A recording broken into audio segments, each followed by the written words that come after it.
Good afternoon and welcome to Live Impact News right here on 13 News Now Plus. It's 1:01 p.m. It is a Monday afternoon and it is officially the month of March. Meteorological spring has begun. It's a day old.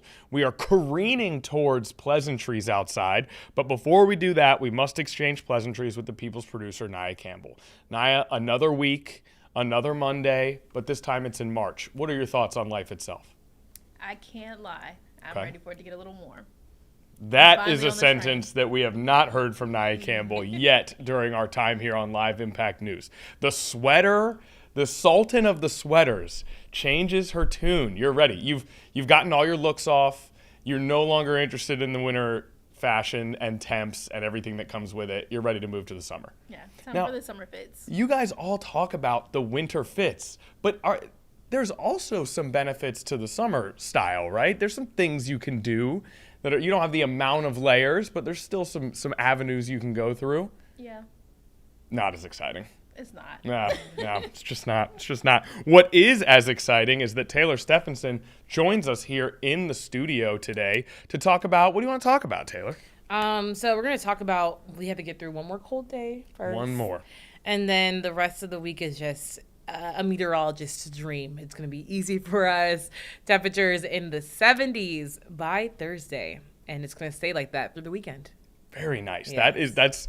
That's our dream as well. I know, right? I think if it's easy for you guys, it's good for us. We know that. Yeah, and I mean, for us here, we haven't seen 70s in quite some time, so I'm super excited to finally break into the 70s here. So let's get into what I'm talking about today. Here's what we're tracking. Showers are developing today as upper-level disturbances start to pass through. And I'll give you a look at our very messy setup here when it comes to our satellite and radar. Now, we will have some showers lingering to tomorrow morning, but we see clearing skies during the afternoon and evening tomorrow, and then we're drier for the midweek. And we stay dry to the first half of the weekend too, but it's going to be feeling like spring soon as temperatures rise to 15 to 20 degrees above normal for this time of year.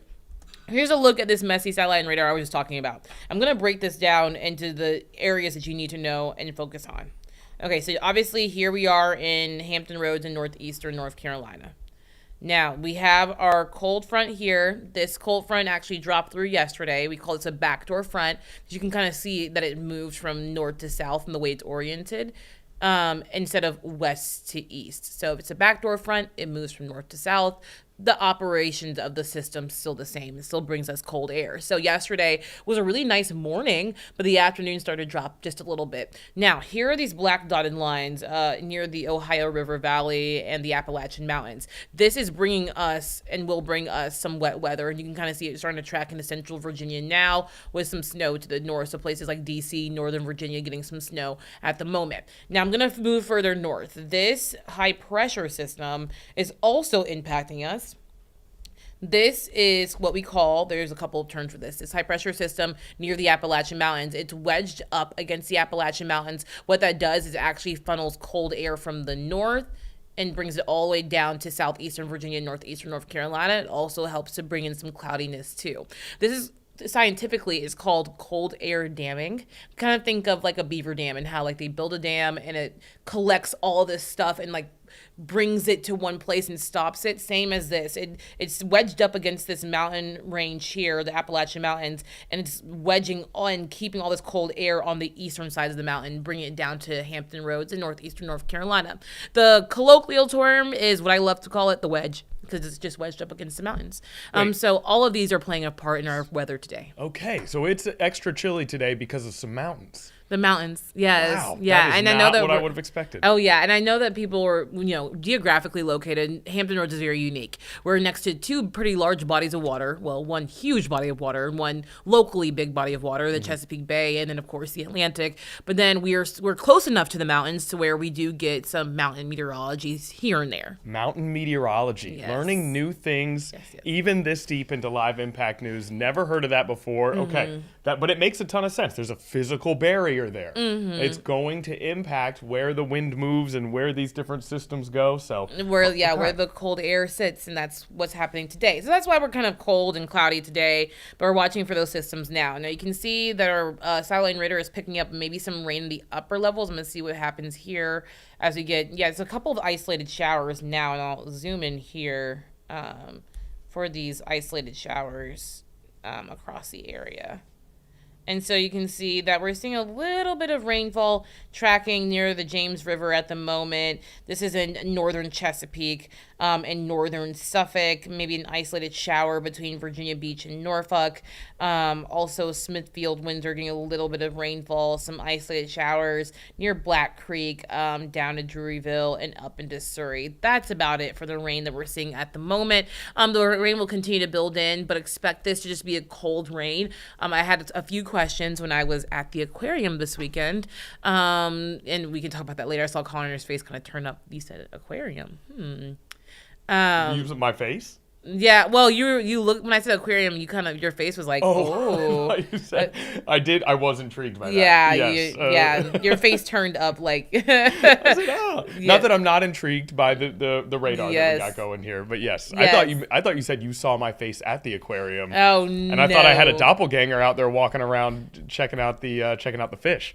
The fish and the turtles. I'll talk about that later. But people were asking me about snow, and I had people messaging me about snow. Even my sorority sisters are like, "Is it gonna snow?" No, this is not a possibility for today. I was not even hard pressed on it this weekend when some of the models did show a little bit of snow for the peninsulas, and even now temperatures are trending much warmer.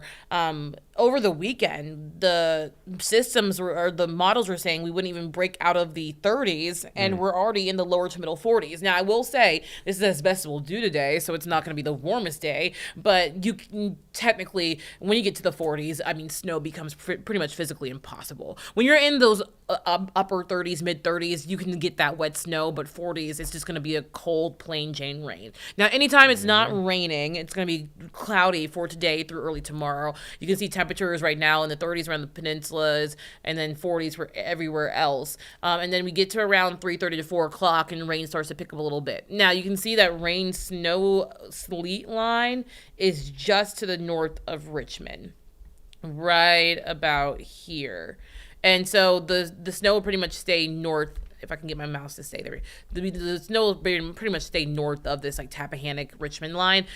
So don't expect that to really make its way down here. We get into this evening time, the rain becomes a little bit more widespread, but you can see that compared to usually what we have, when you have rain, you can see there may be some areas of yellow that's kind of near the live impact logo that shows heavier rainfall. So you can see that the rain that we get will pretty much be light to maybe moderate at best. So light scattered showers throughout the evening time, and then maybe more isolated by early tomorrow morning with cloud cover continuing. But look by the afternoon and early. Oh, I even scoot this back just a little bit. Right here. So we get into like the late afternoon, early evening, and south winds start to come into play. Those south winds or southwest winds will start to pump in some warmer air. We're also seeing the clouds clear. That combination will give us temperatures in the upper 50s and lower 60s on the south side and northeastern North Carolina, with some middle 50s for the Outer Banks. For places around the peninsulas where the clouds will continue to clear from south to north, maybe a little bit cooler with middle 40s to middle 50s at best. But overall, I mean, not a bad afternoon after what we'll experience for today. Now, in terms of rainfall, we're not going to really pick up much. We'll maybe get 1/10 of an inch, maybe 1/4 of an inch here on the south side, North Carolina. Higher totals for the peninsulas, maybe 1/2 an inch up to 3/4 of an inch. Not a big rainfall event at all. That's what I'm saying. It's going to be light rainfall through Tuesday. But good news is the rainfall we did have last week really helped us in terms of our drought monitor. The whole area was underneath moderate drought for the peninsulas, south side, and northeastern North Carolina. And now you see the bright yellow. That's abnormally dry conditions, so the lowest end of the drought. And now so that means our drought is starting to alleviate. But that being said, we are going to be really scarce on rain through the next 5 to 7 days once we get through today and very early tomorrow morning. You can see Wednesday through Saturday, mostly sunny to partly cloudy conditions and highs in the upper 60s to the middle 70s. And our next chance for rain after this early work week will not even be until early next week. And even that chance looks to be low. So we are in for some really good weather Wednesday through Saturday. No excuses. I don't want to hear any complaints because we had a pretty cold winter. It's actually one of the coldest winters we've had in about 10 years when you do the averages of the data. And the average temperature for that was about 39 to 40 degrees for the wintertime this year for December, January and February. So the East Coast had one of their coldest winters in a decade. The West Coast had their warmest winter ever. And for the United States, this is our second warmest winter on record. For the entire United States, it's our second warmest winter on record. But here, it's one of our 10 coldest. It is. We were just, the East Coast was just an outlier of frigidness. Yeah. Mm-hmm. Oh my gosh. Places like Colorado and Utah were having temperatures in like the 60s. It was warm everywhere else. Yeah. And then we were just buried under wintry mix. Yes. Oh my gosh. Okay. Yes. All right. That is a very strange dichotomy. I know. I know. That way. Completely flipped. And normal for this time of year, I'm seeing top right corner about 56 degrees. So that's we're what I'm way up over there. Oh, yeah. That's why I said by the end of this week, we'll be easily 15 to 20 degrees warmer than where we should be for this time of year. These average temperatures is what you usually get when you get into early May. Yeah. Wow. So it's a celebration of meteorological spring has come. Okay. Yes. This looks great. This is wonderful, and I hope it does end up being as smooth and easy of a week for you guys because, as you said, that extra cold East Coast winter, it was a lot of work for our weather team week in and week out, extra days, extra hours, lots of changes all the time. So, okay, hopefully. And here's one more graphic I want to show you just to give you a look at meteorological spring that I updated yesterday with our normal high temperatures for March, April, and May, and normal low temperatures. And you can see normally we should be somewhere in the mid 50s this time of year. By the middle of March, that rises to the mid 60s or low 60s for average high temperatures, mid 60s for average high temperatures by April 1, so April Fool's Day. And then by the middle of April, we should be somewhere in the lower 70s. But that's why I'm saying temperatures by the end of this week will reflect more like late April to early May because you can see the normal or average high temperature by early May is around 74 degrees. Okay, April 15th, we're kind of off and running. Yeah. We're truly in the perma-warm time. Yes. Now, of course, we can always get those days where it's going to be colder. We get more frequent cold fronts, so you'll have like the ups and downs. But on average, you should be somewhere around 70 degrees. But like you said, on the up and up as we get into the mid-April. Up and up. Now, you mentioned April Fool's Day. Yeah. Question for you guys. Do you guys consider April Fool's Day to be a holiday? I do not. You do not. Naya? I mean, if it me, we would be off. We're not, though. I don't think anybody is, really. No. We work a lot of holidays. I think April Fool's Day, almost everybody works. I do not consider that a holiday. Okay, not a holiday. Good. We're celebrating tomfoolery. That's every day. Okay. That's Speak every for day. yourself. I take my job very seriously. Oh, really? Yeah. Okay. Can we talk turtles? Yes, we can. That's my favorite animal. Do tell. That's your favorite animal? Yes, a turtle. Give us They're more. very calm. They don't do too much. Yeah. And they like to sleep and they like to eat. What else could you ask for? What a life. What a life. And now snapping turtles, they will bite you. But, Yeah. I mean, that's only if you provoke them. And see, I like that, you know. Snapping turtles will snap on you. They will, but we call this a reaction. Remember that re is a prefix. What was the action that caused them to react? Right. Don't get in their face. Yeah. That's it. Don't get in their face. No, Don't get in their face. I love Don't touch them. turtles. I'll see if I can show you guys this video of the turtles. So basically, the reason why I brought up the aquarium, people talking to me about snow for today at the aquarium is because I was featured as one of the Black History Month table lists for the Virginia Aquarium on Saturday. Oh, nice. It was so cool. And first of all, I've never been to the Virginia Aquarium. And for those who don't know, the Georgia Aquarium is one of the largest aquariums, I think, at least in the country, but I think in the world. And we have some of the most diverse animals. But the Virginia Aquarium did not disappoint. Let's see if I can find my little video. I love it over there. Yes, it was. No, Connor is a Virginia Beach native, so I'm Yes. sure he's been to the aquarium a few times. Field trips and whatnot, various, went out there with like our soccer team, maybe went out there once. Like we always a little spot to go. when you're growing up in Virginia Beach. How long have you been in Hampton Roads here, Taylor? 3 years. 3 years, You can first see the aquarium turtles. trip. Oh, yeah, let's Tilt it see down if a we little bit. can. Yeah. Nice. That bar is getting in the way, but. Oh, there we see. go. Okay, hang on. I was getting it. Okay, here we go. Can you see that turtle? Oh, Oh, that is very cute. he was so sweet, and he was so big, and there were stingrays in there, fish. Oh my gosh! But yeah, I will also show you guys this too. I was showing the kids like conducting an experiment, basically talking about the states of matter, and I wanted to show them like the states of matter, and you can see us doing this experiment here. Oh. That's you guys at the aquarium this weekend? Yeah, doing this, playing with the states of matter. So I was telling them how solids go from a gas, and that's called sublimation. So you're skipping the liquid phase. So you have evaporation, and then you also have condensation. Those are like steps by steps. But if you do a solid to a gas, you're skipping that middle phase of going from a solid to a liquid and liquid to gas. You're going straight from solid to gas. It's called sublimation. So I was teaching them about how to basically make fog. Okay, and now teaching us Yeah. about all these different elements and transitionary periods. How was the experience overall, the whole day? It sounds like an awesome thing to be a part It of. was good. Yeah. It was good. It was just a long day, but it was good. Yeah. And when you are out at something like that, and that type of event, it's known that you're a meteorologist. Right. Is it overwhelmingly snow that you're asked about? Do people say, hey, what's the wind chill going to be like tomorrow? Hey, is there going to be any, or is it people want to know if it's going to snow, when's it going to snow? If they ask about weather, it's usually about snow. Okay. Like, if they're not going to ask me how hot it gets or how cold it gets, it's usually, is it going to snow? Right. Yeah, that if they ask about it, it's usually snow. Even more than rain?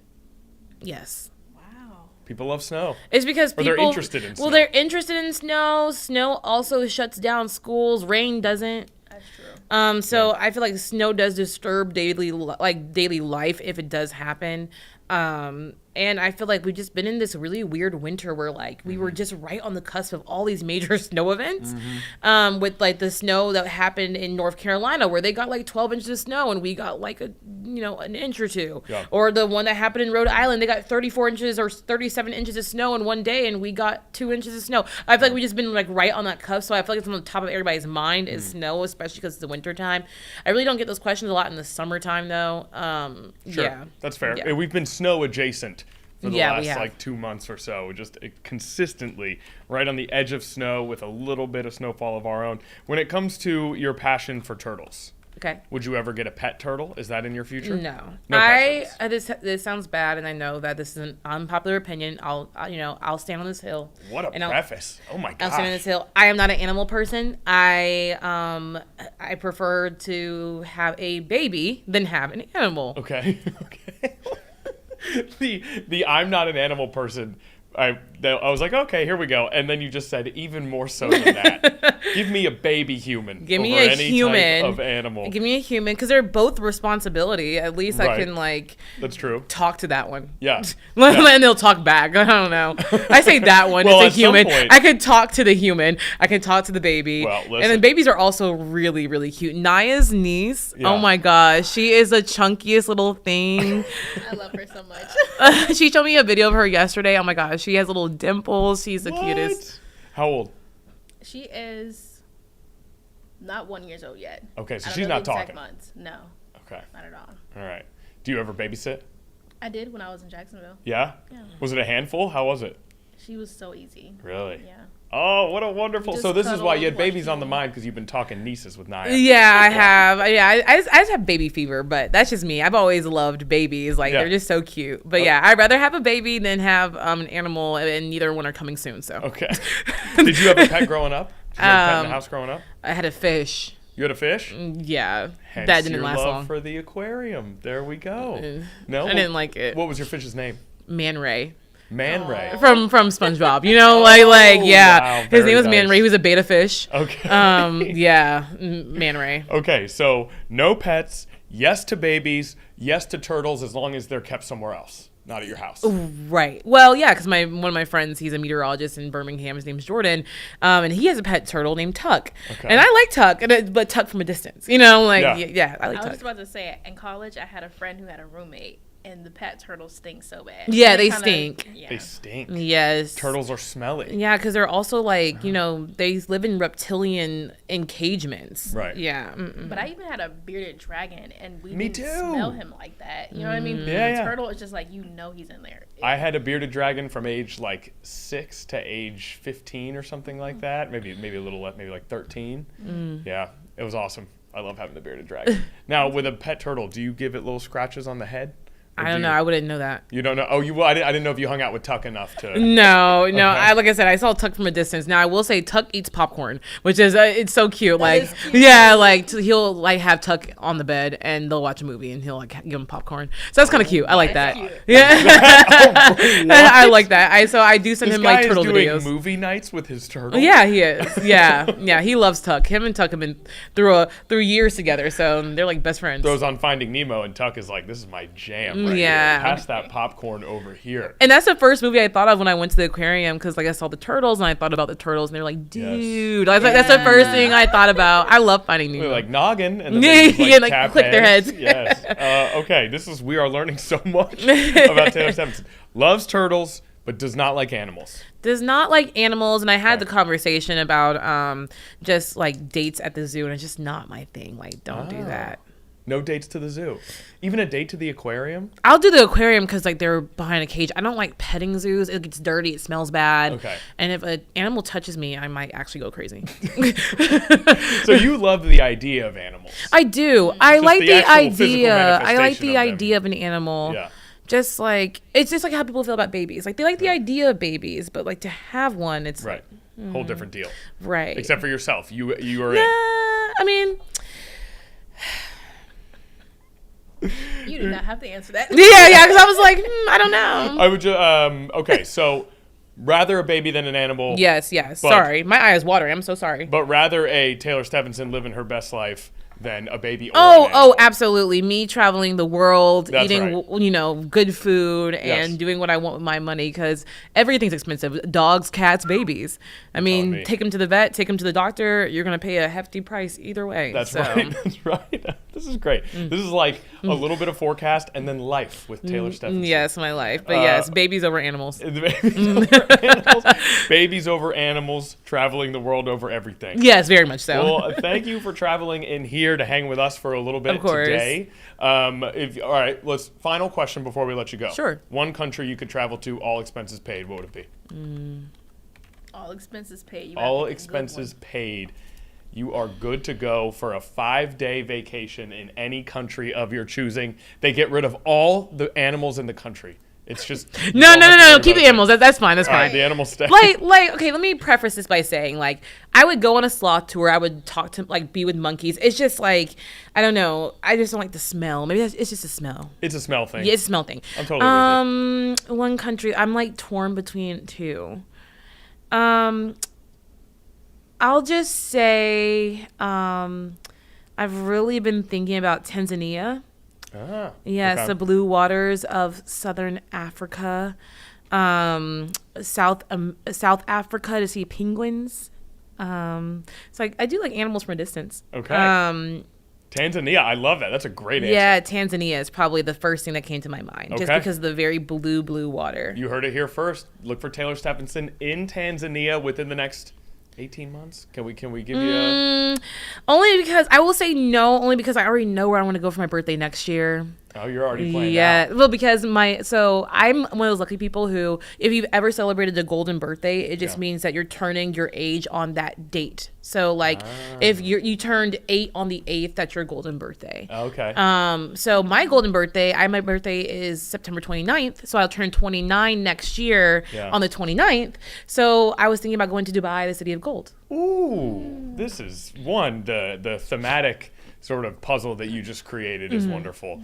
Okay, City of Gold for your golden birthday on the 29th. Yes. Tanzania, we'll push it off. We'll push out to until- the 30s. Well, yeah, you know, Exactly. 30s are knocking on my door, so it's not that far away. I've heard that Tanzania is way better in your 30s. I've been told that. Really? So, no, I just- Oh, but I was like, really?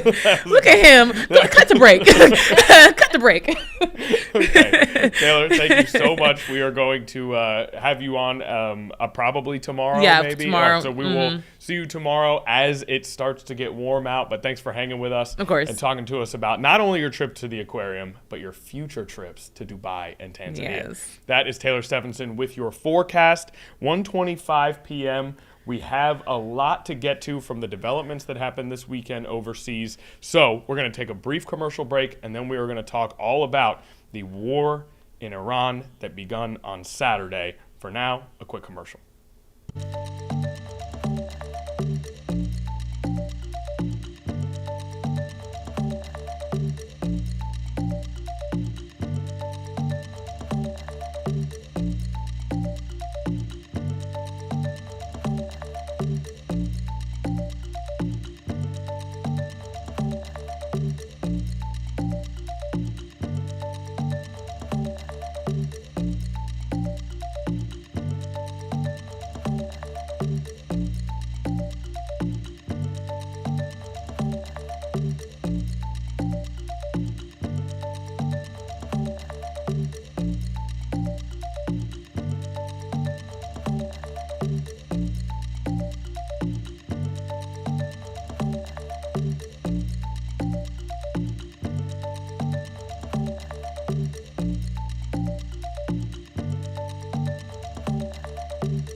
All right, welcome back to Live Impact News. As we spoke about before we went to break, the big news coming out of this weekend, massive international headlines because airstrikes across the Middle East overnight, a continuation of the strikes that began on Saturday with the United States striking Iran.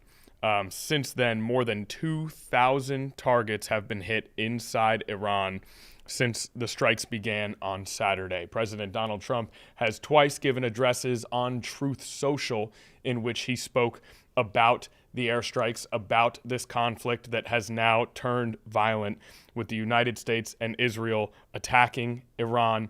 Other areas in the Middle East, including in Beirut, being hit by Iranian strikes. The skies above Israel and other places of the Middle East lighting up with what could look in some cases almost like fireworks, but it is missiles and missile defense systems counteracting in the skies. It was a weekend in which international conflict and ultimately war began in the Middle East, with the United States and Israel once again striking Iran, attacking Iran, and no surprise here, it will have wide-ranging implications for likely years and decades to come, the events of this weekend. It has been said thus far by President Trump that these attacks could last another 4 to 5 weeks. Obviously, we don't know how that timeline will develop, and we do know that 4 Americans have lost their lives in this conflict thus far. Meanwhile, reportedly, 1,000 people or more killed in Iran so far. So that is the current situation when it comes to this new burgeoning conflict in the Middle East. The Middle East in the headlines throughout the years based on conflicts that often happen within that region. But this time it's the United States directly involved in striking Iran. We had been reporting for some time about how the United States Navy had begun to surround Iranian waters, much like they did in the Caribbean earlier in the year, earlier in 2025. They had been surrounding Iranian waters, and now strikes have begun in Iran. The death toll rising. President Trump did say in one of his addresses that, paraphrasing here, but you could expect more American deaths, that's just how it is in war, something to that effect, coming from President Trump during one of his addresses on Truth Social. Earlier today, right before we came on air for Live Impact News, President Trump spoke at a Medal of Honor ceremony. Now, we're going to play this recording from you as we are in the midst of such an intense time in which hearing from President Trump about this conflict paramount, especially in a public setting. But this is also a Medal of Honor ceremony. I believe the beginning of this, for large portions of it, is dedicated strictly to those who are receiving this honor at the White House today. We have not watched the entirety of this press conference yet.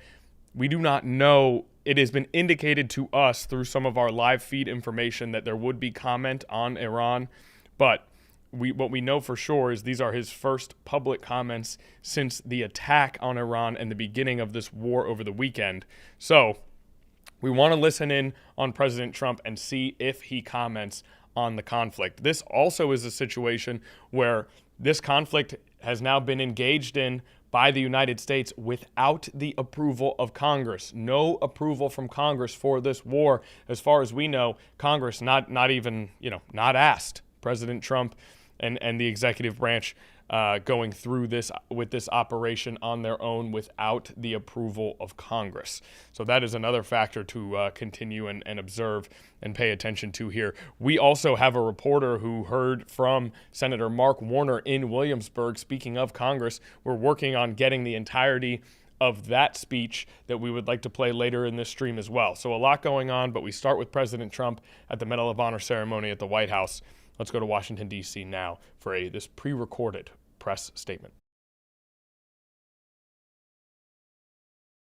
Thank you very much, Chaplain Green. Wonderful job. Appreciate it. And thank everybody for being here, and please feel free to sit.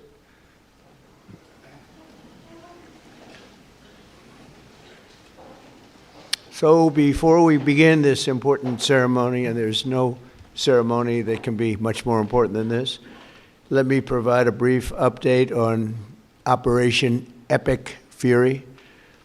Today, the United States military continues to carry out large-scale combat operations in Iran to eliminate the grave threats posed to America by this terrible terrorist regime. Following our obliteration of Iran's nuclear program in Operation Midnight Hammer a short while ago, we warned Iran not to make any attempt to rebuild at a different location because they were unable to use the ones that we so powerfully blew up.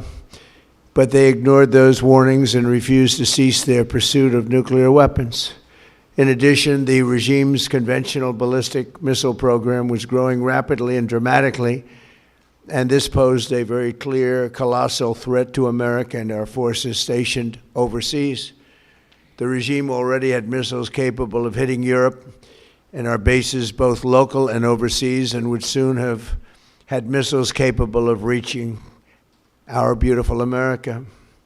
The purpose of this fast-growing missile program was to shield their nuclear weapon development and make it extraordinarily difficult for anyone to stop them from making these highly forbidden by us nuclear weapons. We were the ones that were complaining. We were the ones that wanted it stopped, but everybody was behind us. They just didn't have the courage to say so.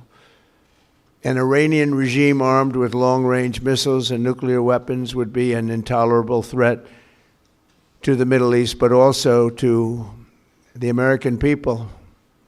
Our country itself would be under threat, and it was very nearly under threat. I was very proud to have knocked out the Iran nuclear deal by President Barack Hussein Obama. That was a horrible, horrible, dangerous document. They would have had nuclear weapons 3 years ago, and they would have used them.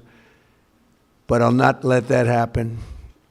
For almost 47 years, this regime has been attacking the United States and killing Americans. Every time you see someone with missing arms and legs or a face that's been absolutely shattered violently, it was almost certainly caused by an Iran roadside bomb. They were put there by General Soleimani, who was the father of the roadside bomb. Very proudly, he thought, but I terminated him in my first term. This was our last best chance to strike what we're doing right now and eliminate the intolerable threats posed by this sick and sinister regime. And they are indeed sick and sinister. Our objectives are clear. First, we're destroying Iran's missile capabilities, and you see that happening on an hourly basis, and their capacity to produce brand new ones, and pretty good ones they make. Second, we're annihilating their navy. We've knocked out already 10 ships. They're at the bottom of the sea. Third, we're ensuring that the world's #1 sponsor of terror can never obtain a nuclear weapon, never going to have a nuclear weapon. I said that from the beginning. They're never going to have a nuclear weapon. They were on the road to getting one legitimately through a deal that was signed foolishly by our country. And finally, we're ensuring that the Iranian regime cannot continue to arm, fund, and direct terrorist armies outside of their borders. And we thought we had a deal, but then they backed out. And they came back, and we thought we had a deal, and they backed out. I said, you can't deal with these people. You've got to do it the right way. Today, we grieve for the 4 heroic American service members who have been killed in action and send our love and support to their families. In their memory, we continue this mission with ferocious, unyielding resolve to crush the threat this terrorist regime poses to the American people, and a threat indeed it is. We have the strongest and most powerful by far military in the world, and we will easily prevail. We're already substantially ahead of our time projections, but whatever the time is, it's okay. Whatever it takes, we will always. And we have, right from the beginning, we projected 4 to 5 weeks. But we have capability to go far longer than that. We'll do it. Whatever somebody said today, they said, oh, well, the president wants to do it really quickly. After that, he'll get bored. I don't get bored. There's nothing boring about this. Do you agree with that, Pete? I don't think there's anything, Mr. General. I think there's nothing boring about it. Somebody actually said from the media, I think you'll get bored after about a week or two. No, we don't get bored. I never get bored. If I got bored, I wouldn't be standing here right now, I guarantee you that, to go through what I had to go through.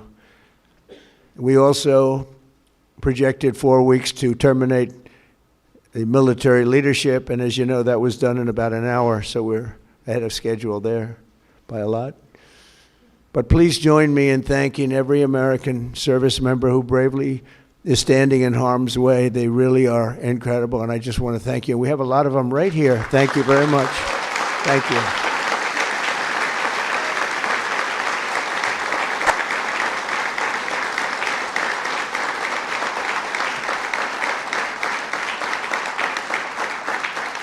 Thank you, everybody. We have a lot of great service members here with us, too, in this beautiful building. Isn't it beautiful? We're adding on to the building a little bit. We're improving the building. See that nice drape? When that comes down, right now you see a very, very deep hole. But in about a year and a half from now, you're going to see a very, very beautiful building. And there's your entrance to it right there. In fact, it looks so nice, I think I'll save money on the doors, because it can't get more beautiful than that. I picked those drapes in my first term. I always like gold, but I think we can save a lot of money. I just saved curtains. But and it'll be spectacular. It'll be the most beautiful ballroom. I believe it's because I built many a ballroom. I believe it's going to be the most beautiful ballroom anywhere in the world. And when you hear all that hammering out there, you know why the First Lady is not thrilled exactly. She said, will the pile drivers ever stop? You know, they go from 6 in the morning till 11:30 in the evening. Can you imagine? Here? You know what? To me, that's a beautiful sound. She doesn't like it. I love it. You know what? To me, other than here, because we're donating it, not a penny to the taxpayer. It'll be under budget, ahead of schedule. It'll be $400 million or less. Most people say $400 million or more. No, it'll be less. But when I hear that sound, that beautiful sound behind me, it means money, so I like it. But my wife isn't thrilled. She said, this is getting crazy. I said, don't worry about it. We'll be all finished up in a few months. But now, for the reason that we're gathered this morning to recognize the unsurpassed courage of 3 really incredible American heroes, 1 living and 2 no longer with us. So together, we recognize the exceptional valor of Master Sergeant Roderick Edmonds. And maybe I could ask your families to stand, because they're beautiful families. I got to meet them, and please.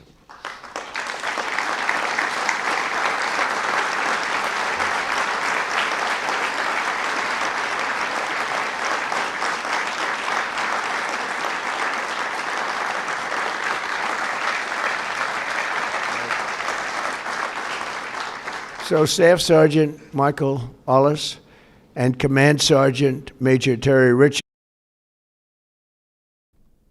Okay, so President Trump starting his comments with a little bit of some words on the situation in Iran, on the conflict with Iran in the Middle East. He begins his comments at the Medal of Honor ceremony by speaking on the events of this weekend and on into this week. But it looks like he's now transitioned specifically into talking about the honorees that will be receiving the medal. And it's something that obviously deserves an amazing amount of commendation. And to all of the families who are directly involved in receiving this honor, a tremendous achievement.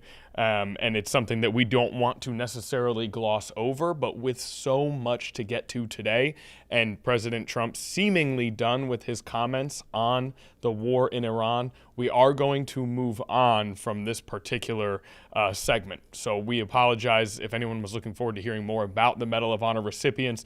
I'm sure there's plenty of information and video that you can find if you do want to hear more about them. But we are going to instead move to Senator Mark Warner, who earlier today was at William and Mary in Williamsburg speaking to a group of students about some of the foreign conflicts that are happening right now. And we believe he is speaking very specifically about the war in Iran. So let's go and listen in on what Senator Warner had to say to, again, what appears to be a classroom full of students in Williamsburg. Let's have a listen.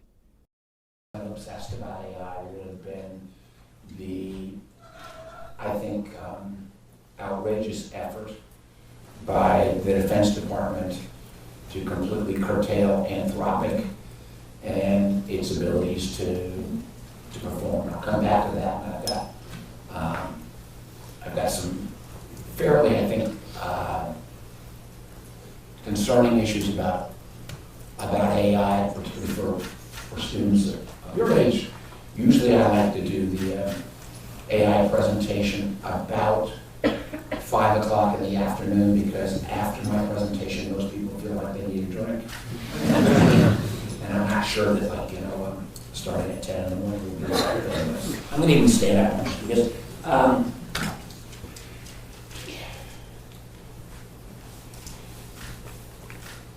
what happened on Friday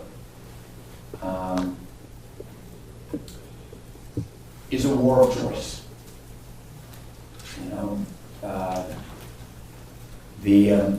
We've followed the circumstances in Iran for ages, and let me acknowledge on the front end, I think the Iranian regime is brutal, was brutal. The 90 million Iranian people, I think, were done with that kind of authoritarian, sectarian leadership. We're looking for something new. And the irony of what's happened over the weekend is, if the president had chosen to potentially use military force back in January, when the Iranian people were on the streets in record numbers, I might have still disagreed with him, but at least there would have been a nexus that there was action on the streets, and military action might have even spurred more dissent. The irony is that he didn't act in January, not because of some of the public reports that, Netanyahu said no, or MBS said no. He didn't act in January because he didn't have fulsome American capabilities in the region, because the aircraft carrier, the Ford, that should have been in the Mediterranean at that point, was off doing another Donald Trump folly of being off the coast of Venezuela. So we literally had 20% of our fleet off the coast of Venezuela involved in the capture and blockade of Venezuela. So things happened in the Middle East. He couldn't act because our military wasn't there. And on top of that, our traditional allies in the region weren't really, frankly, that interested in coming to the aid of America, because they were pretty rightfully pissed off about the fact of Trump spending all this time looking at Greenland. So the idea of how we could build a regional coalition against a brutal regime where, again, the 90 million Iranians, I think for the most part, were ready to be done with it, our hands were tied. So what has happened since that time is, the president said to the Iranian people, okay, we are, we're going to be there for you. Of course they weren't. Thousands were on the street, literally thousands were killed. Brutally. Fast forward, the president brings forward a whole armada of ships, goes into negotiations, and then, I will give them credit, Secretary Rubio gave me regular contact. I was chair of the Intelligence Committee, and now vice chair. I'm part of what's called the Gang of Eight. This is the crowd that's supposed to get all the most super, super secret information. Like, I know all the real stuff about UFOs. I can't really tell you. But, so the president launches this strike.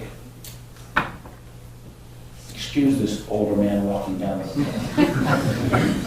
The president launches the strike, but here's the thing that is,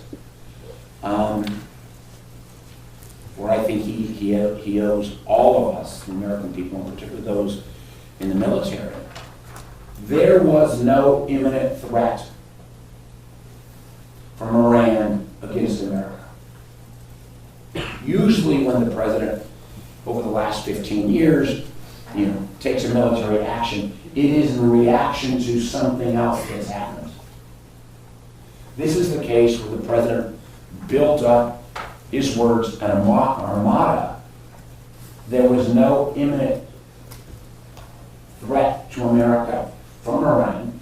And again, I make no excuses about how bad the Iranian regime has been, but so he then has started a war of choice. This is not a military action. This is a war of choice. And the Constitution is extraordinarily clear. If there is a war of choice, the president can't arbitrarily start it. The president has to come to Congress and to the American people and make the case. And here's the thing that is, again, really troubling to me, is that in the last week, the president has given 3 different answers of why he started this war. Originally it was, well, we want to get rid of Iran's nuclear capability. Well, if you listen to the president, he had obliterated Iran's nuclear capability with the bombing 9 months ago. So why is it still around? Of course, it was not obliterated. It could never have been obliterated by a single airstrike. And again, one of the things that concerns the hell out of me is the head of the Defense Intelligence Agency that does the analysis of when America strikes told the truth and said, yes, our guys, our bombers did a great job, but they did not obliterate. And for him telling the truth, he was fired immediately afterwards. Not dissimilar to what was happening when the administration also fired the head of the NSA, this is the group that listens in, our spying agency, fired because of a crazy right-wing lady named Laura Loomer. Again, this was a military 3-star general with impeccable records, fired because of, for whatever political reasons. So the first answer being, we're going after the nuclear. Then, middle of last week, they claimed, well, we have to go after their missiles. Iran does have modern missiles, many of which could hit our bases in the region, but also hit Israel. Well, is that enough to start a war? And then the third reason, by the end of the week, by the time the action has started, it's regime change. America's history of doing regime change in the Middle East is not a very good record. So the president has created a war of choice where we now have American casualties for a set of reasons which he's not explained. I mean, I think he owes it to the American public, and more particularly to the troops in harm's way. Yesterday I was in Virginia Beach and Chesapeake. Every crowd I talked to, I asked, how many of you know friends who were deployed on the Ford or any of the other ships in the region? A third of the crowd every time. The president owes those families an explanation of why their sons and daughters are potentially in the middle of a war and in harm's way. And I think it's really incumbent upon us this week for him to come back and make that case. We'll see. I'll be voting for a War Powers Act this week, which would require a cessation of hostilities until he makes the case. Because, again, here's where I fear that they are, not thinking this through. I mentioned earlier when he couldn't take the action in January because he didn't have all the military capabilities, because the aircraft carrier was off the coast of Venezuela, which should have been in the Mediterranean, and our allies were appropriately concerned about Greenland, so it couldn't help us here.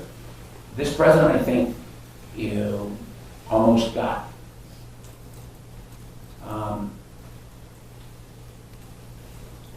he got caught up in this idea, well, look, taking out Maduro was easy. Bombing Iran was easy. Taking on a country of 90 million people is not going to be easy.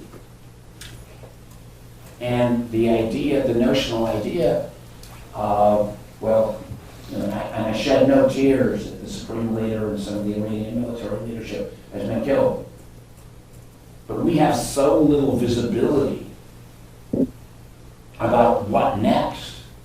In fact, the chances are that the people that may respond, or the next set of leaders, could even be harder line than the supreme leader. And to add kind of insult to injury, or where we may have got ourselves even into a more difficult circumstance, is that the president has then said to the Iranian people, okay, Iranians, rise up, take back your government. Well, the question we may be confronted with, and literally could be this week, if the Iranian people take that call and turn out in their streets of Tehran or across the country in thousands or tens of thousands, and the Iranian military, the remnants of the Revolutionary Guard, get out and just brutally murder all of them, what obligation does America have? Having called upon those people to step out, do we have an obligation to put troops on the ground? I'm not sure the American people are ready for another endless war in the Middle East. So this is, my fear of what's happened has been, we have a president that kind of doesn't understand the interconnection, that what happens in Venezuela affects what happens in Europe, that affects what happens in the Middle East.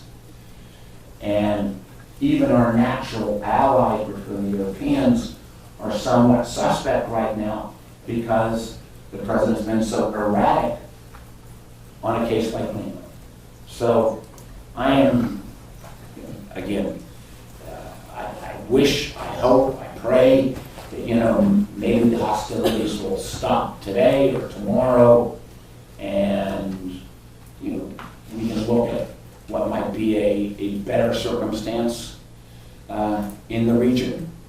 But I'm not taking a bet on it. And I'm, you know, also not taking a bet that this could not end up being a much more prolonged conflict. And again, it begs the fact that the President of the United States has to come to all of you and come to me as a member of Congress and say, what is our goal? Is our goal nuclear arms? Is our goal ballistic missiles? Is our goal regime change?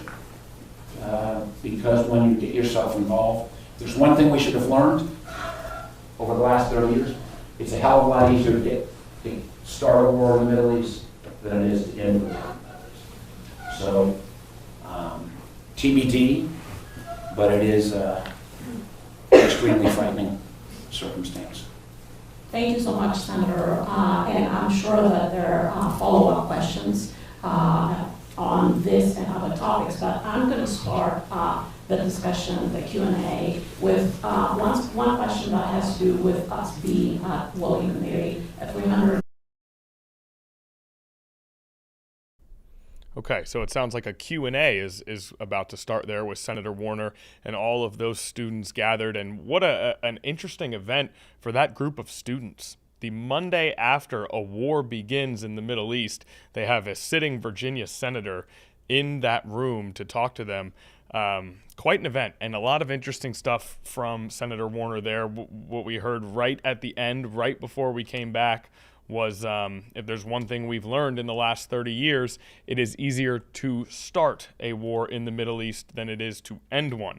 One of the final statements there from Senator Warner as he speaks to that group of students, and we will continue on that very topic. I mean, we may even ask a question based around that very statement to a special guest that we have coming up right after this break. We'll have a special guest to talk more about the situation that played out over the weekend in Iran and in the Middle East. That is coming up next.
All right, welcome back to Live Impact News right here on 13 News Now Plus. We continue with our coverage of the war in Iran, a war that began over the weekend with the United States and Israel striking Iran, and now violence breaking out throughout the Middle East over the course of the weekend and into Monday. And we are going to welcome to our stream Ariel Aram, a professor from Virginia Tech University, specifically a professor of government and international affairs, who's going to help us break down a little bit, gain a little bit more insight into this conflict that has just begun. Ariel, thanks so much for joining us. We really appreciate you taking the time. Thanks for having me. Of course, and a very busy weekend, a weekend that included a mounting number of casualties as we have officially begun a war with Iran. And maybe officially is an interesting word to use there, because I suppose none of the nations involved have technically declared this a war, but it fits the definition of war. If you were to describe it with that in mind, you would say that based on definitions we have internationally, this is officially a war with Iran that we have engaged in. Is that a fair assessment? This is certainly a war, and it is escalating quite rapidly. It's expanding in scope and becoming more lethal as time goes on. Yeah, and I want to talk about that expansion in scope, because we saw that, following the United States and striking Iran, there was violence in Lebanon, there was violence in Kuwait, there was violence, I believe, even as far as Dubai. And so throughout the Middle East, there have been pockets of violence that go beyond Iran. Can you, of course, Israel involved in that as well. Can you explain to us why it spreads like that? What is unique about that region that Iran is attacked by the United States and Israel, and violence spreads throughout the Middle East? Iran has always had a network of close allies spread across the region. Hezbollah in Lebanon, one of the most important, also the Houthis in Yemen. They also have backing militias in Iraq and other countries. Iran also knew that it could not absorb an attack directly from Israel and the US alone. And so it has tried to activate some of these proxy networks to try and exert more pressure on Israel particularly, and as well as on the US. It's also launched attacks on the UAE, on Qatar and Kuwait, Saudi Arabia, which are places that house US facilities, US bases. The idea is that Iran wants to put pressure on these countries to put pressure on the US to stop the fighting, to raise the stakes for these countries, to perhaps stop the US from allowing them to use these bases or their airspace, and to really raise the stakes across the region. And when it comes to the United States and our approach to conflicts like this, does that pressure, is that something that typically will have enough of an impact to get past administrations or this administration to change their approach? In the past, the US has been very sensitive to the needs of its regional allies and has tried not to push them into conflicts that that they didn't feel was warranted. In this circumstance, it's hard to tell exactly what the calculation was from the U.S. It clearly was working closely with Israel, but how much consultation the U.S. had with the UAE, with Oman, with Qatar, with Kuwait, with Saudi Arabia is unclear. And we know that these countries are now feel like they are caught in the crossfire. Whether they blame Iran for putting them in the crossfire or they blame the US for putting them in the crossfire, it's a really uncomfortable position to be in. And I would not be surprised to hear these countries quietly asking the US to try and find an off ramp sooner rather than later. And we talk about that off ramp. We just were hearing from Senator Mark Warner, who spoke before a group of students earlier today in Williamsburg about this particular conflict. And he had two statements that stood out to me. Number one, if there's one thing we've learned in the last 30 years, it's easier to start a war in the Middle East than to end one. And then with later in the weekend, regime change being a reason that was floated by the Trump administration for this conflict, Senator Warner stated America's history of regime change in the Middle East is not a good record. Can you tell us a little bit about why it is so difficult in general, and then of course in the Middle East in particular, to enact a regime change and to end a war that we have started? The first strikes in this war began with an attack on the Iranian leadership, Ayatollah Khamenei, and several of the senior leaders associated with the regime. I think that the assumption was that attacking these senior leaders would somehow paralyze the Iranian regime and make it impossible for them to respond. Militarily and tactically, that does make a lot of sense, and it seems to have been fairly successful. Ayatollah Khamenei was confirmed killed. But that is well short of actually changing the regime. The Islamic Republic of Iran has ruled Iran since 1979. Generations of Iranians have grown up knowing no other system.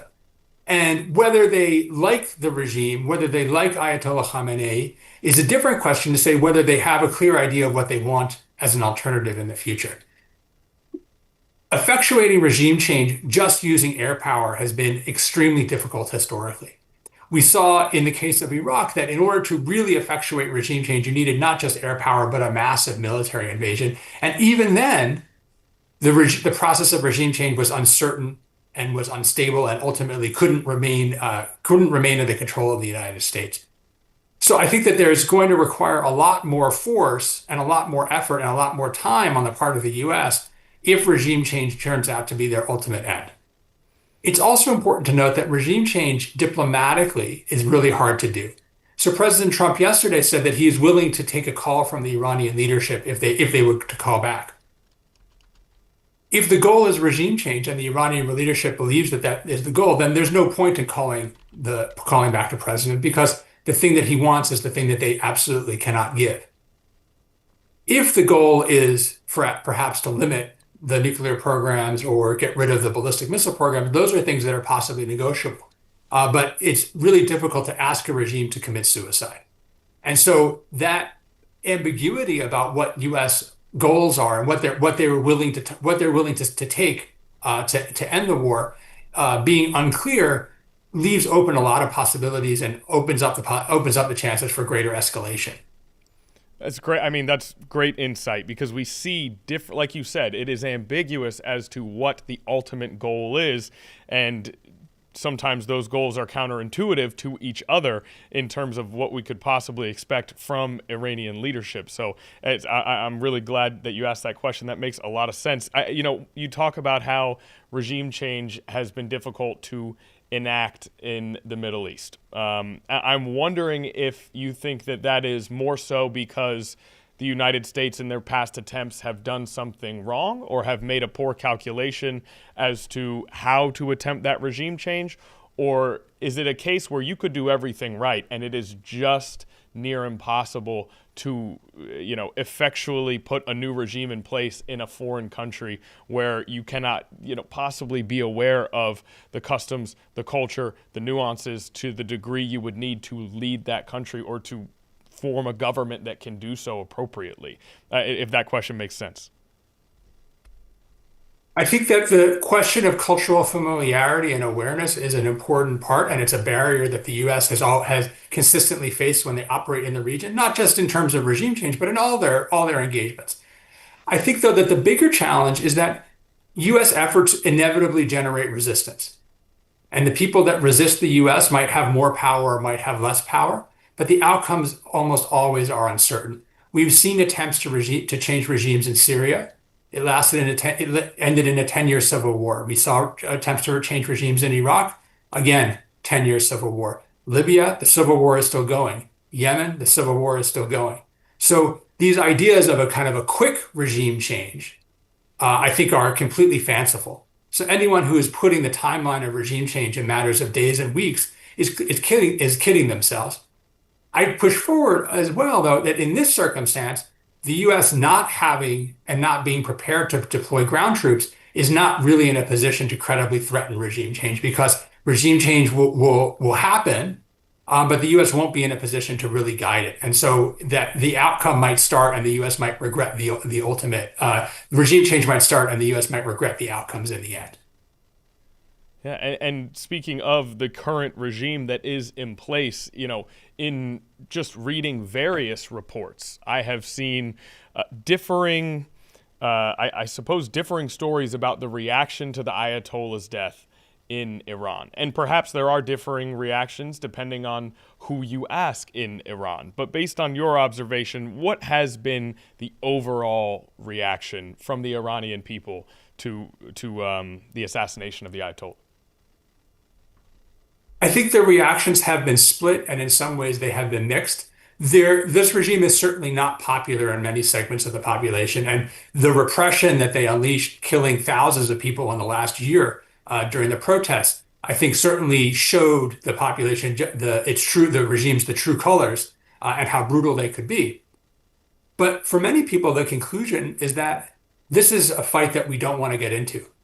This is too dangerous.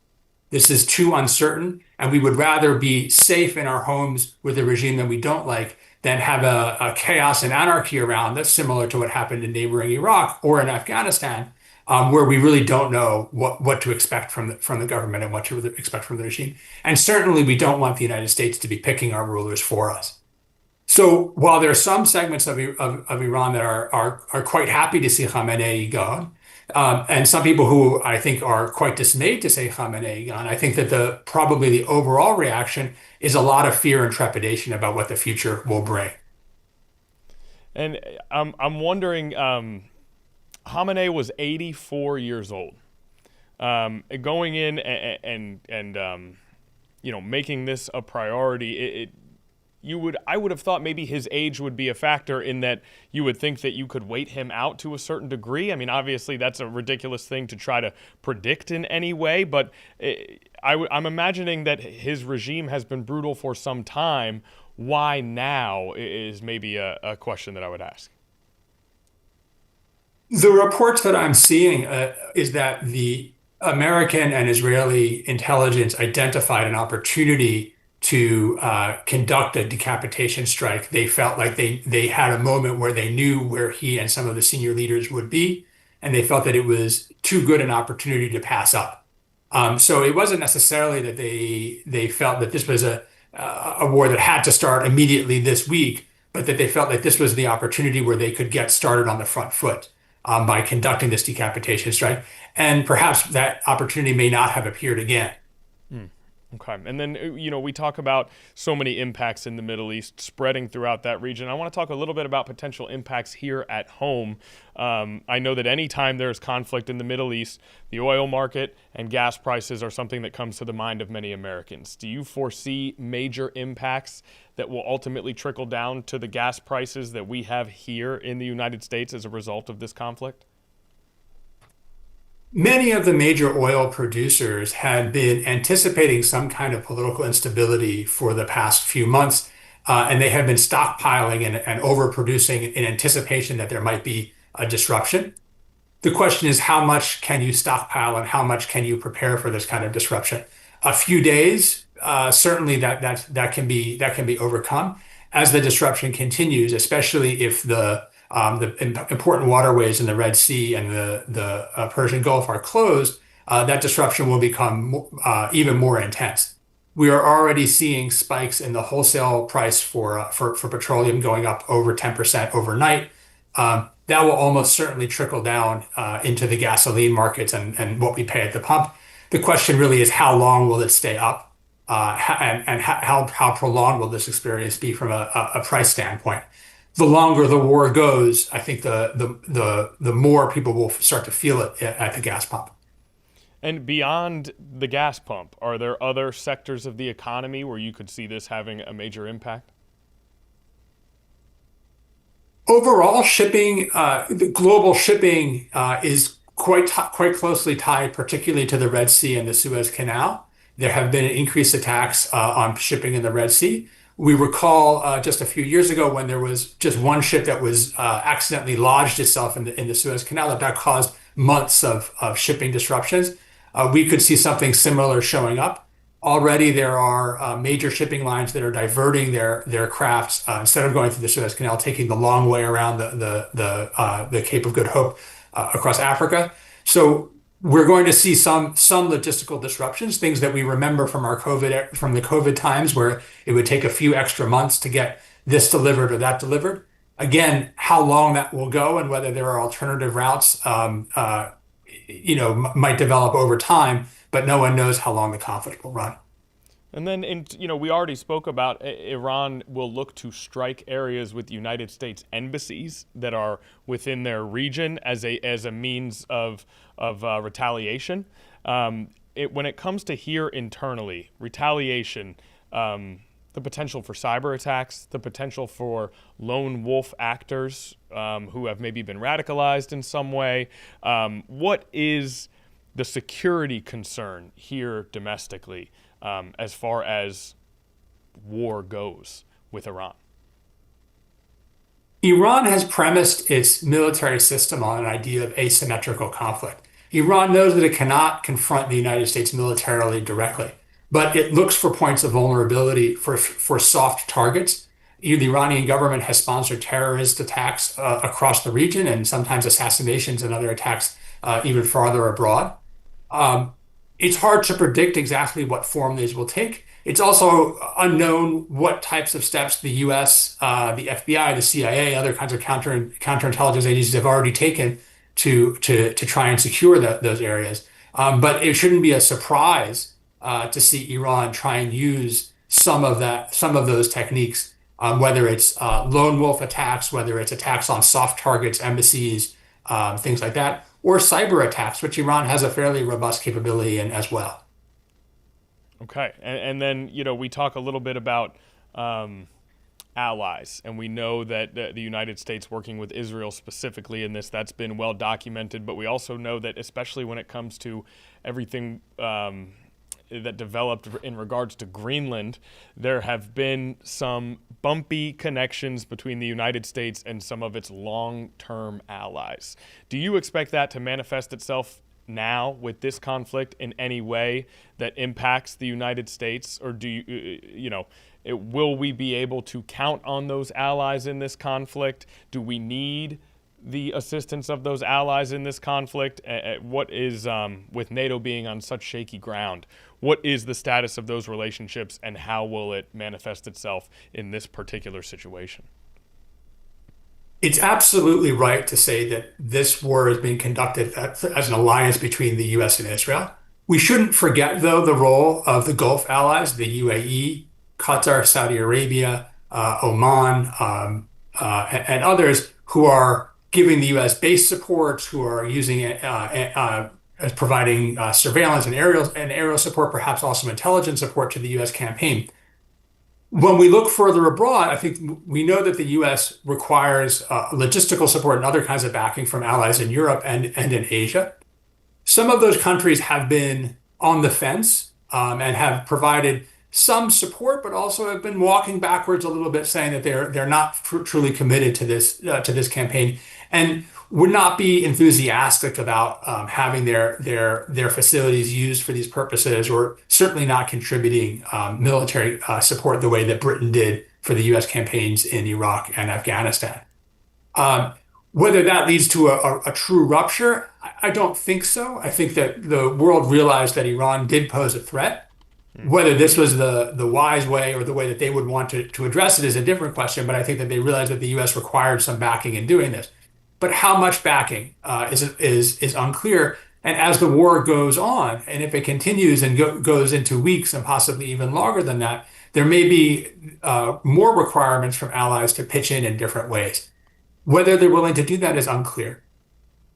Okay, and that's why I really appreciate you joining us, because in my position, I may focus on NATO allies with a question like that, while missing the fact that there are Gulf allies who are already instrumental in this conflict being carried out. Now, my last question for you, for the general American public who are interested and paying attention and trying the very best they can to understand what is going on and what's to come, what would you say is there anything in particular that you think people may miss when they're watching the news, they're reading what they can, they're trying to understand this conflict? What's something that regular Americans are likely to miss in their attempts to understand what's going on? I think Senator Warner was quite right in saying that it is easy to start a war. Ending the war is more challenging. And as the war continues now, as we start to measure it in days and weeks instead of hours, and possibly into further longer time horizons, we have to be aware of the costs that are being borne, and the depletion of the kinds of resources. The U.S. has there's a finite number of smart bombs. There's a finite number of fuel. There's a finite number of weapons that the U.S. can use, just as so for Iran as well. And paying attention to that depletion and that attrition is going to be really important as the conflict goes on. So simply because the U.S. can sustain this level of operations for a few days or even a week may not mean that it can continue to do this. And Iran has a history of being very patient, of absorbing a lot of punishment for a long time, and then finding ways to counterstrike. So simply because the war appears over or close to over really early on doesn't mean it's so. We all remember the pictures of President Bush on the carrier saying, declaring victory. We know now that they were pretty far from victory at that point. So being aware of where the goalposts are, where the agenda is, and at what point the U.S. might decide that it's time to end the war is a really important thing as we watch it unfold going forward. Now, Professor Aram, I've already kept you for more time than we said that we would. Do you mind if I ask you one more? Because within that answer, please. So we know here in the Hampton Roads, we've paid especially attention to the USS Gerald R. Ford, which has gone from the Caribbean now over to the Middle East outside of Iran, and how taxing that can be, not only on the ship itself, but on the sailors and the soldiers who are on that ship. Having spent resources and time in the Caribbean carrying out the situation with Venezuela, and now so many of those resources and those people pivoting directly to another conflict, and a conflict that has obviously escalated far more rapidly into a much higher degree. Could that impact the sustainability and the attrition factor, the fact that we just were using so many, especially Navy resources in Venezuela, in the Caribbean? There's no more professional or better equipped force in the world than the United States military, and the Navy has excellent training, excellent professionalism, excellent equipment. All of those things can go a really long way, and I have no question about the morale or the commitment of the forces carrying out their mission. But some things do wear down. The morale can wear down, equipment can wear down, arsenals can wear down. There have been, we know that that the U.S. is already taking steps to reinforce some of its positions, both the naval positions and the ground forces. President Trump has talked about moving more troops into the region, so that might relieve some of that pressure. But it is inevitable. The question is how much the U.S. can cope for it, and additionally, what the Iranians will do when they detect it, because they are certainly waiting for that moment to arrive as well. Professor, I can't tell you how much we appreciate it. It is very, very valuable sort of analysis and insight for us to try and better understand this, and for our viewers as well. So we really appreciate you taking the time and coming on, and I know it's probably been a very busy few days for you as well. So thanks so much for taking a little bit of time to hang with us. Thank you. Absolutely. That's Professor Ariel Aram from Virginia Tech University, letting us get, peeling back the layers on some of not only the history of conflict in the Middle East, but this current situation that we are in right now. So we really appreciate him taking the time. And for us now here, we are going to take a break. When we come back, we are actually going to listen to a press conference that just ended from Austin, Texas, where there was a shooting at I believe a bar or a brewery, some sort of public establishment over the weekend in Austin, Texas. Just now, a press conference from law enforcement ended in regards to that mass shooting. We are going to play that press conference back for you after this commercial break.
All right, welcome back to Live Impact News.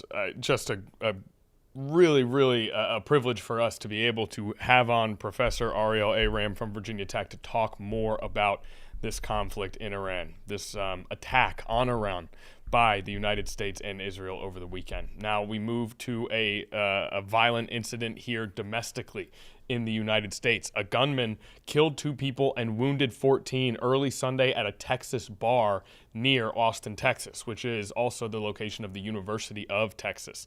Now, this incident comes one day after the United States and Israel attack on Iran. It is being investigated by the FBI as a potential act of terrorism. Okay, the gunman was wearing clothes that said "property of Allah" at the time. However, nothing has been confirmed. It is being investigated as an act of terrorism by the FBI. All we know right now is that 2 people are dead and 14 were wounded at a Texas bar.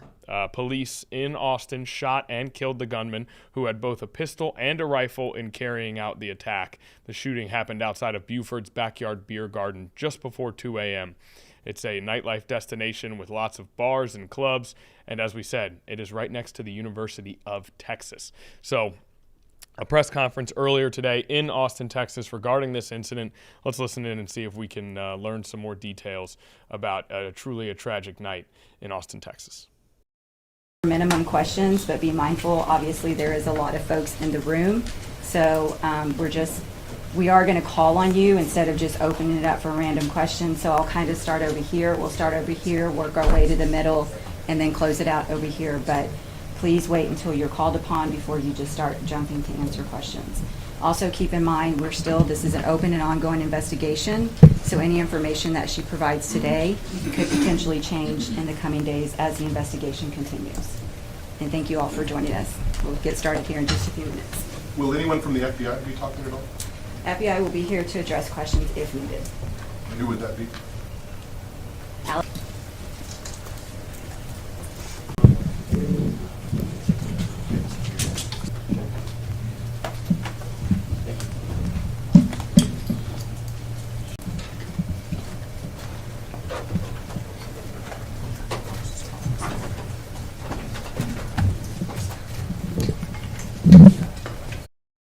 Okay, obviously they are still getting things situated, but this is video that we actually recorded earlier this afternoon. So we're able to go through this video and find where the speaking actually begins. That's what the People's producer, Nia Campbell, is doing right now. And so we'll head back out to Austin as soon as we get to the actual start of that press conference. I'm getting the thumbs up right now, so let's head out there and listen in. Once again, we apologize for the delay. Good afternoon, and thank everybody for being here. We appreciate your attention to this and the time. I want to start off by saying just a couple of things. One is I want to again say how proud we are, and I am, of our police, fire, and EMS. Our public safety professionals did a tremendous job, a job where they were moving quickly and bravely to make sure that lives were saved. There were lots of acts of heroism on Sunday morning. I also want to say a special thank you to the victim services of the Austin Police Department for the role that they're playing. They are doing their typical outstanding job. I thank our federal partners on behalf of the City of Austin, all of them. I want to reiterate our appreciation of their professional work. And of course, this investigation is still ongoing, but we deeply appreciate their being involved. I know that the people of Austin, Texas continue to hold the victims of this horrible tragedy in their thoughts and prayers. And then that leads me to also wanting to say a special thanks to the healthcare workers that have played such an important and prominent role in addressing the needs of Austinites after this tragedy. I'll have a few more things to say, but I want to bring up our Chief of Police, who, again, I deeply appreciate the work that she has done and the way she has handled this matter. And so, Chief Davis. Thank you, Mayor.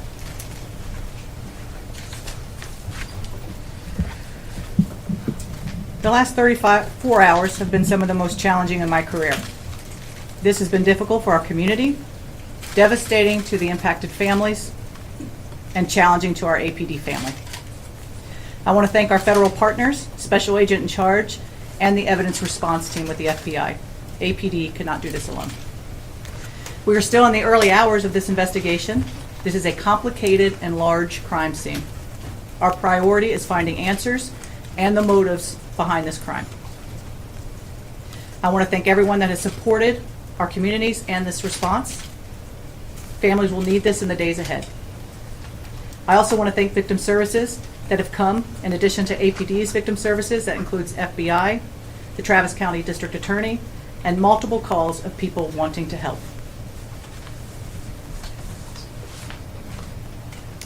I cannot imagine the grief, pain, and loss these families are feeling today, and my heart is with them. Savitha, Sean, and Ryder Harrington. To the impacted families that are still waiting for answers, we are here for you. A family resource center is being stood up. As we know, numerous people have been affected by this, and we're daily, hourly, getting calls of people that have been victimized by this. The department will be releasing information soon on what that looks like. When I arrived on this scene, again, it was complex and very large. The work being done by the Austin Fire Department, the Travis County Emergency Medical Service, and APD was quite impressive. Once the initial scene was secured, We reached out to our federal partners to assist in this resource-intensive scene and to address concerns of potential terrorism.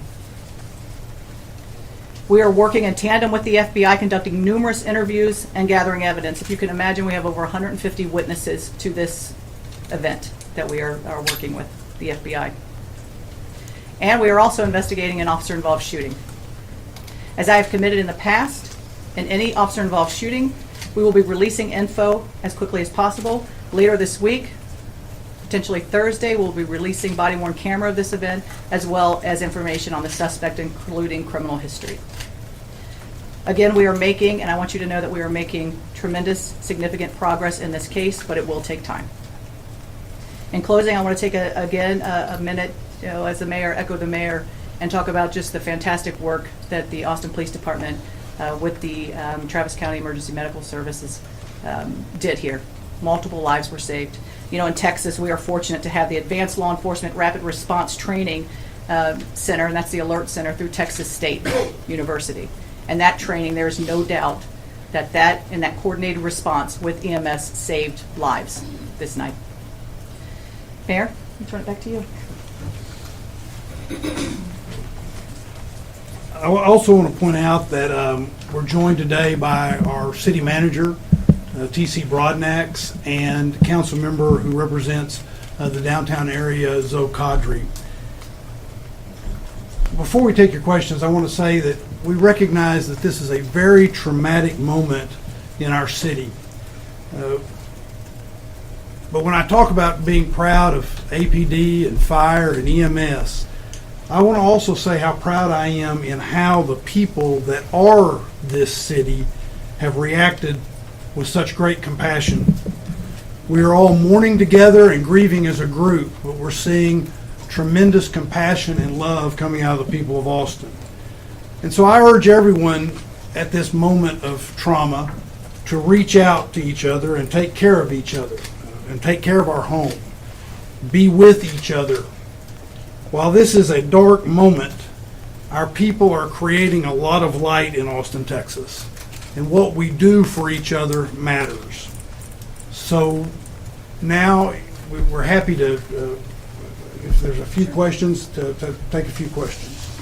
Can I start over here? We can start over here and then we'll go here. Yeah, has this impacted any plans, security plans for South by Southwest? It has not. We have a press conference, I believe, next Thursday for our spring festival season. And certainly as we look at Austin and what makes Austin so great are those events. We are a major city police department and we go in best practices. I feel confident that the resources we have in play, South by Southwest, will continue on and it will be a safe festival season. Do we know how the suspect acquired these guns and whether they were acquired legally? The guns were required legally. I believe in 2017 out of San Antonio they were purchased. Can you tell us more about the victims? I think you said Savitha, Sean, and Ryder Harrison.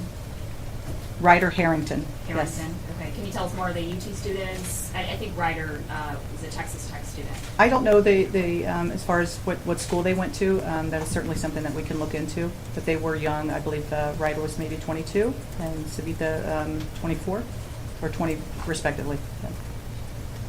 Are you able to share any details about the warrants that were executed yesterday in Del Valley and in Pflugerville? So anytime that you're doing an investigation like this, it's going to lead to search warrants. And so those warrants were based off information of where this person lived, addresses where he congregated, and evidence was taken from that. There's a video circulating on social media of an autonomous vehicle blocking emergency services near the scene on Sunday. Can you guys talk about the situation, what you encountered, and how you as you were accessing the scene and transporting victims? Yeah, I think that's something, I don't know if, Rob, if you wanted to address it? So, Rob Lukritz, Chief of Austin Travis County EMS. EMS, as well as our fellow public safety partners, work very closely with the autonomous vehicle vendors that operate here in the city of Austin. We had more than 20 assets, resources that responded to this event. As was said at an earlier press conference, we were on scene within 57 seconds. And so in the grand scheme of the impact on the overall incident, we don't believe it had any impact on patient outcomes. I will say that we're already in touch with Waymo and the autonomous vehicles to to give them our concerns and work with them in order to try to address this moving forward. If you guys could raise your hands, please, we'll go here, then Jamal. And for the chief and for Agent Duran, can you explain what more you've learned about the possible motive? And I think it was reported that the suspect had a shirt underneath the sweatshirt that showed an Iranian flag. Is there a direct connection to the war in Iran with this shooting here? So I think for our purposes, as we're, looking at the totality of this, and certainly as a police chief, and we're coming in and we're getting this information, and we see those indicators, we see the second shirt with the Iran, the picture of the Shah on that T-shirt as well. We're thinking about events and what's occurring in the country as well. And so, in addition to the fact that this was a huge, complex scene, we're calling in those federal partners to take a look at that as well. And so, again, the motives, all of those things, that's what this investigation is about right now. Go, Jamal. I don't mind. Oh, sure, go ahead. Go right ahead. Thank you. So I'll add on that, but first I just want to also express our regards for the victims' families, those impacted by this tragic event. It's not just those that were injured or killed, but obviously those that witnessed it are going to be forever impacted. And so just let them know we stand with you, and our thoughts are with you. With regards to the question, yes, we our ultimate goal in everything we do is to determine the motive, right? We're looking for connections that he possibly had, witnesses, as the chief had mentioned. We are pouring through thousands of hours of video. We have massive amounts of both digital and physical evidence, and this is a around-the-clock, 24-hour investigation at this point, and any declarations on what led to that motive would be premature, right? We want to make sure that we have our facts 100% correct, or as close to, or at least we've tracked down every possible lead that we can, because that's what we owe to the victims, right? That's what you guys want answers for, but more importantly, we owe that to the victims and their families to be right. So we don't want to speculate or make any guesses at this stage of the investigation as to what that motive ultimately was. Go, Jamal. To maybe piggyback off of that, are you all looking into anyone else maybe connected with the suspect at this time that you know of, or is there anything else about the suspect you can share? Chief. Again, we will have some criminal history, some background, that type of thing on Thursday when we address the officer-involved shooting. But as far as anyone else, that's all part of what that investigation is currently. Given some of his interactions with your agency previously, some of the social media posts attributed to him, had your agency or any agency identified him as a potential concern or a threat before this? We have not at the Austin Police Department, no. No, he was not previously on our radar. Agent Duran, I had a question for you. Yesterday, you mentioned that there was this potential nexus to terrorism that was being investigated. Can you tell us what that means in regular words, and also what those, what we've learned about that? So any act of targeted violence, which is what this was, we're going to pursue all investigative lines, right? And that is certainly one of them, along with multiple other avenues of where this could go, right? It's always very difficult to determine what's in an individual's mind that leads them to commit this type of violence. And so we will continue to, like I said, pour through the evidence, talk to witnesses, talk to friends, talk to associates that knew this person, obviously tracking movement leading up to and on the night of the event, and also going back as far back as we can trace them. That's what the FBI does, and we're doing that in lockstep with our partners, and we will continue to do that until we get that answer to determine what that ultimate motivation was. We'll take 2 or 3 more questions. We're going to start in the back here, and then we'll go to Angela and end with Dante. Thank you. For either the chief or Special Agent Duran, how closely are you working with other major cities like the NYPD, the LAPD? We know New York put out a statement saying that they saw what happened in Austin and they're taking it seriously and it has put them on high alert. Are you talking to other cities? Can you tell me a little bit about that? Yeah, I think, being part of the Major City Chiefs Association, those are, in contact with all of those chiefs and what's going on. And everybody better be on heightened alert. I mean, this is, what happens across the country, we all need to be aware of. And certainly as major cities, you look at best practices and you look at the way you keep people safe. That's absolutely important. And there's probably not a police chief across this country that's not talking to someone. Angela and Dante, you'll have the final question. So yesterday, 3 patients were in critical condition. Has there been any status updates on the hospitalized patients? I believe one patient will be taken off life support sometime today, and then 2 other patients are still critical. Can you clarify the victims' names and age, please?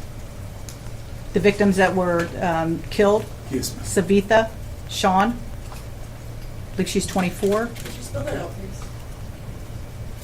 Savitha Shan, and Ryder, Ryder, Harrington, Harrington. I believe he's 22. Thank you. Dante, final question? I'm curious if you think that Austin's recent Safer State Street initiative and things like that contributed to faster police response. Absolutely. When you look at again, I talked about the Alert Center and our partnership with Texas State and what that does. And I made a note to myself because it is, we have CAST, which is our Counter Assault Strike Team, CAST, and that includes EMS, it includes AFD, and APD. And they sit in this very room every Friday, Saturday, and Sunday night to address potential threat concerns from our entertainment areas. And so that is something that we have to be prepared for when you have large events, large-scale events, and we do this in our other large-scale events as well. When you're talking South by, you're talking about other things where there are large crowds. We are there and prepared. So absolutely. Thanks so much, guys. If I might add one thing to that, in 2024, and Chief Lukeritz and I talked about this yesterday, I guess it was, in 2024, the City of Austin also created the Downtown Area Command with EMS so that we would be better ready. That's what the recommendations coming from the professionals in EMS said they wanted and needed, that sort of thing, so we would be better ready. God forbid there was a situation like this, and we think that also played a significant role in addition to what the chief was saying. Thank you all.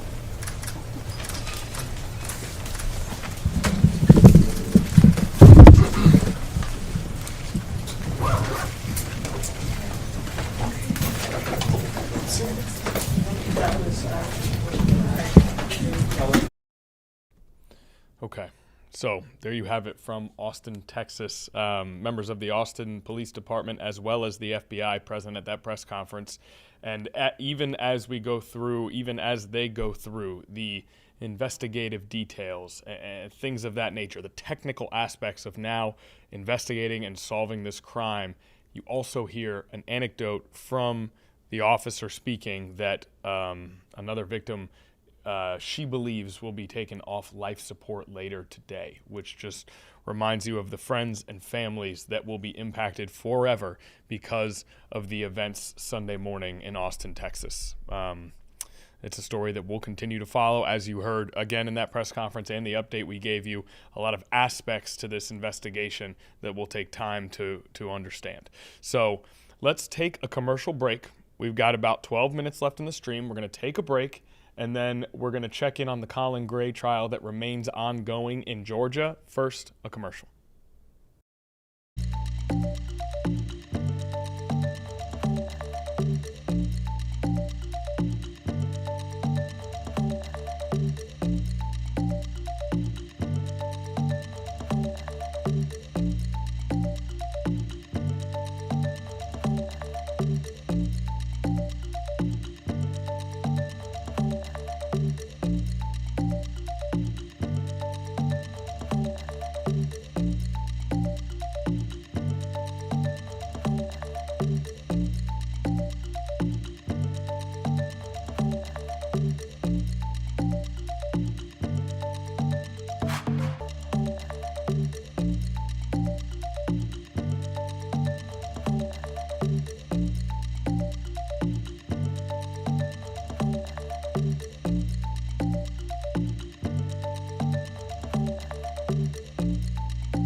Okay, back here, live Impact News. Thank you for sticking with us. Thank you for joining us today on this Monday as we embark on another week, and it is one that is already besieged with massive headlines, with national and international implications.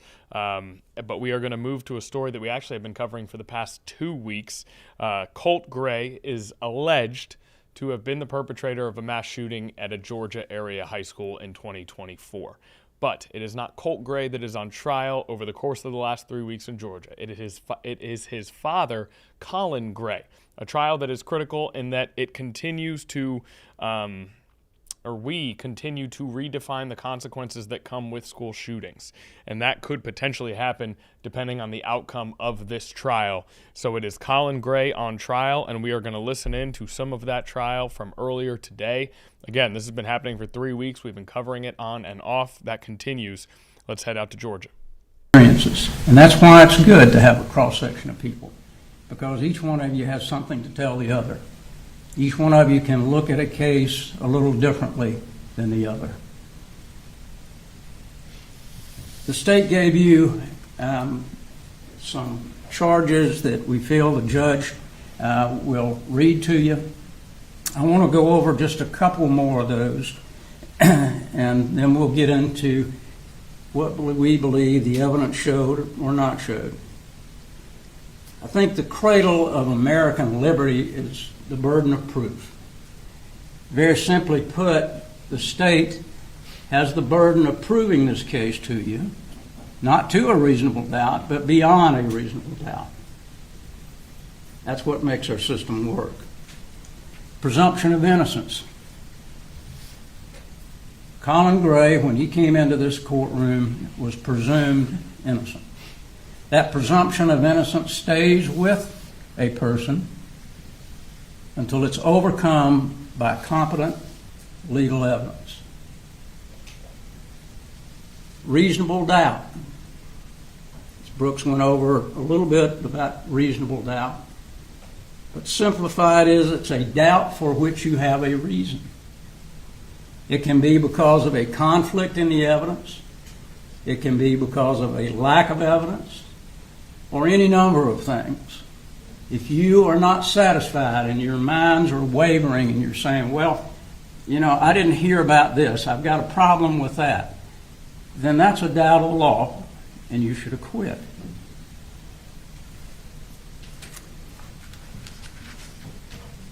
The court's also going to tell you about grave suspicion.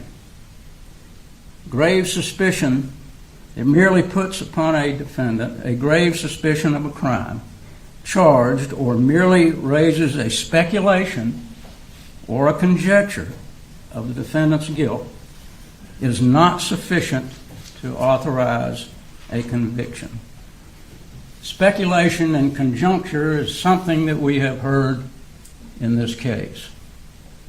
A lot of speculation.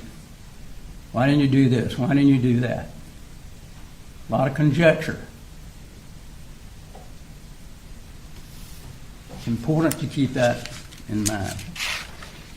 I want to go over just a minute with you the indictment. I'm going to try to simplify it as much as I can. I know Ms. Brooks went over it initially.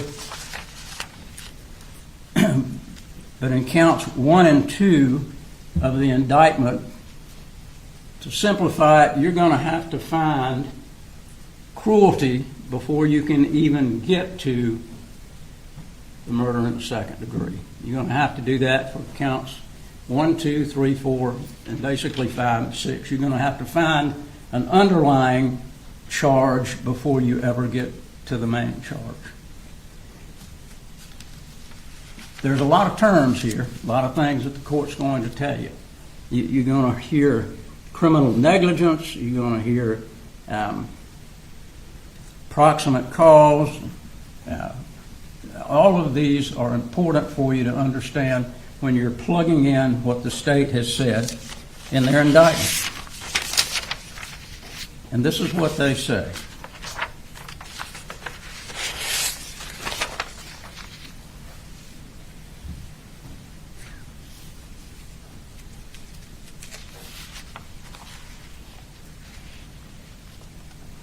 that criminal negligence in the child under the age of 18, cruel and excessive pain, by consciously disregarding a substantial and unjustifiable risk.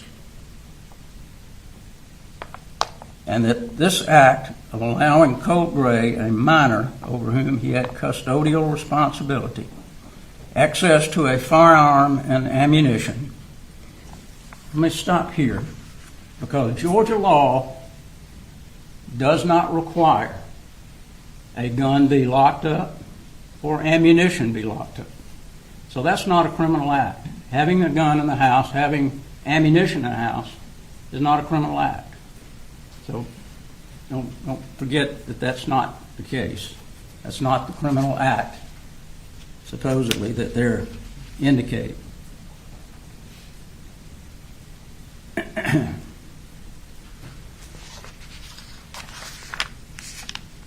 And in the indictment, they indicate that Colin Gray knew that this would happen. Now, that's real important, because that really is the key to this case. Is what did he know? Did he know that Colt would do this? What evidence do they have that points to he would do it? That's what they've alleged in their indictment. And if you'll remember, the district attorney in his opening statement told you he knew it. He said he knew that this was going to happen. How did he know it? All right, back here in the Live Impact News studio. As you can tell, things heating up in that courtroom in Georgia, but we have run out of time here on Live Impact News. No worries, we get 2 more fresh hours tomorrow. We hope to see you there. For now, for Nia Campbell, I'm Connor Real. Thanks for joining us. Have a great Monday, everybody.